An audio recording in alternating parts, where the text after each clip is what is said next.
will the real church of Jesus Christ. Please stand.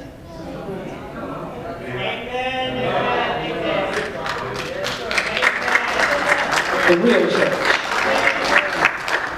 The real deal. Not this fake stuff. Not this superficial stuff. But the real deal. May I keep reading? I will show you whom he is like. So you're not shouting it. I didn't intend for you to. Verse 48. He is like a man building a house who dug deep and laid a foundation upon the rock. I said, God, what are you saying? He said, I'm helping you to dig deeper. So when the flood comes, not if it comes, that's why a lot of people can't stand, because the flood comes. The rain comes. It's doing those things, those adversities that we face in life, whether or not you can stick. That's why marriages fall apart when the flood comes. That's why businesses crumble when the flood comes. That's why churches crumble when the flood comes, because they have not taken the time to set up a root system deep enough to withstand the flood, to withstand the rain. And God is not interested in my designer clothes. He wants to know, when the rain comes, will you still be standing? You may be half-naked, but will you be standing? And we put our faith in what we see instead of who we know. I remember we had a few years back, not long ago, we had Jerry Savelle come to do a meeting here in our church.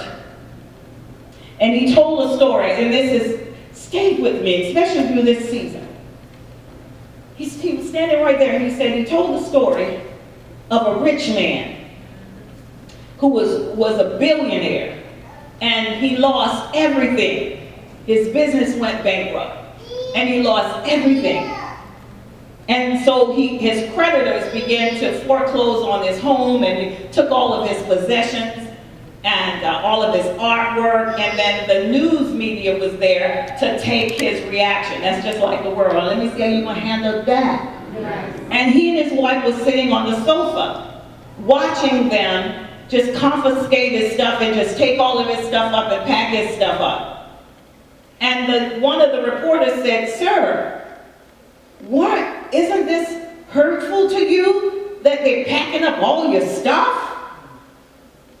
All of your goods, everything you worked so hard for?" He said, "No, don't bother me one bit."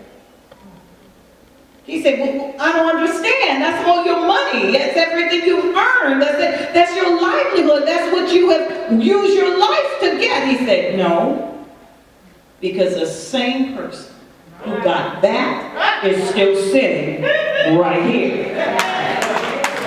Now I believe that that's the resiliency that God is trying to get in the church.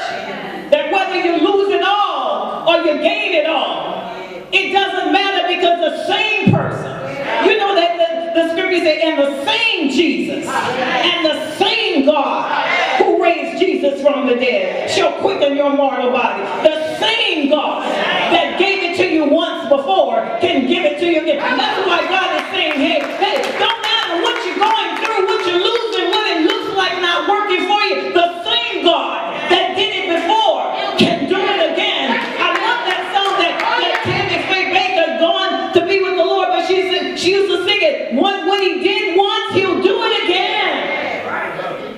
He can do it again. The same God. But he ain't going to do it until that God becomes the Lord of your life. Until you want him more than you want his stuff.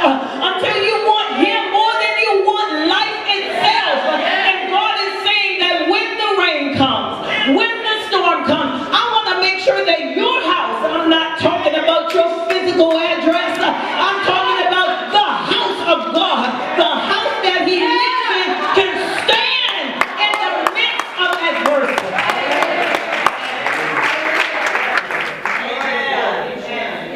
promotion doesn't come from the world. I said promotion doesn't come from the world.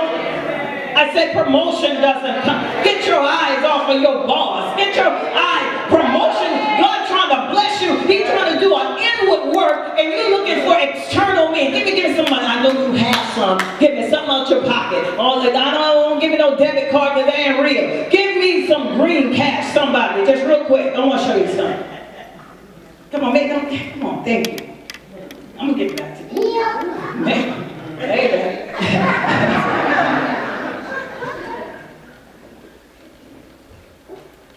We spend all of our energy chasing this. And God is saying, you're going to stay where you are until this is no longer your God.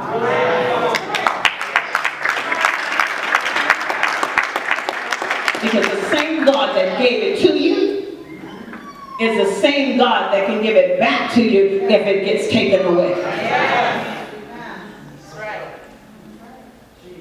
He is like a man building a house who dug deep and laid a foundation upon the rock. And when a flood rose, when a flood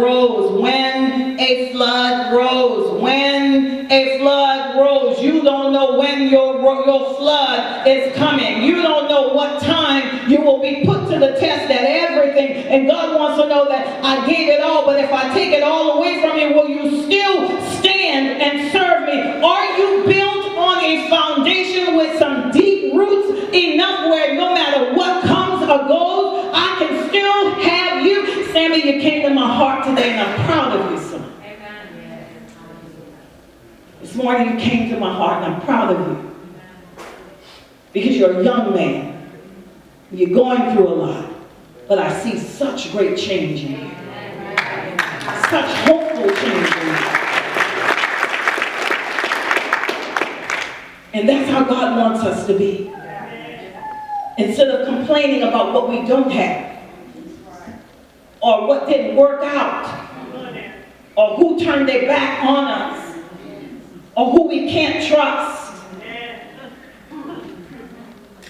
God wants you to know that you can always trust Him. I said, God wants you to know that whether this comes or goes, it doesn't define who you are. And what I have learned these last 3 months, being in an isolated position, I have learned that God has the same power when I have a lot of this and all of that, and when there's nothing. Because that doesn't define who I am. And I'm sorry if this isn't blessing you, but I am building a church who is not fickle, only can go with God when things are going their way under the sun. But the moment something is taken away from them, they lose all perspective. I don't care if this is not your popular message or somebody shouted and don't know what they're talking about. God is saying this is the hour for the real church to stand up. And when He sends in all those broken folk, they're not going to ride in your Mercedes. They're not going to want to wear your clothes. They don't want to know about your God. And if you have not spent the time getting a root system deep enough, you won't have the anointing to be able to minister to true needs, because not everybody needs money. That's right. Not everybody needs money. Some people need healing. Some people need breakthrough. Some people need their mind restored. Some people have issues that we have not even seen or heard about.